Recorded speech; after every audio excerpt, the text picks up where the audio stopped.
ఒకానొకప్పుడు తిరుపతి పవిత్ర కొండల చెంత లక్ష్మయ్య అనే పరమ భక్తుడు ఉండేవాడు. అతను చాలా పేదవాడు అయినప్పటికీ అతని హృదయం నిండా నిరంతరం శ్రీ వెంకటేశ్వర స్వామి నామస్మరణతో నిండి ఉండేది. ప్రతిరోజూ స్వామిని తలచుకుంటూ భక్తితో గడిపేవాడు. కాని ఒకరోజు అతని పేదరికం కుటుంబాన్ని పోషించలేని స్థితికి దారితీసింది. ఆకలి, నిస్సహాయత అతనిని బాధించాయి. ఆ బాధతో ఆలయం ముందు నిలబడి కన్నీటితో స్వామిని వేడుకున్నాడు. ఓ స్వామీ! వెంకటేశా!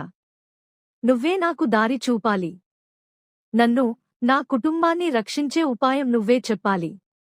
అదే రోజు రాత్రి లక్ష్మయ్యకు ఒక అద్భుతం జరిగింది. కలలో సాక్షాత్తు వెంకటేశ్వర స్వామి దర్శనమిచ్చి మృదువైన స్వరంతో ఆజ్ఞాపించాడు. లక్ష్మయ్యా, నీ భక్తి నాకు తెలుసు. రేపటి నుండి ఆలయంలో సేవ చేయి. నిన్ను నేను చూసుకుంటాను. మరుసటి రోజు ఉదయం లక్ష్మయ్య ఆలయానికి వెళ్ళాడు.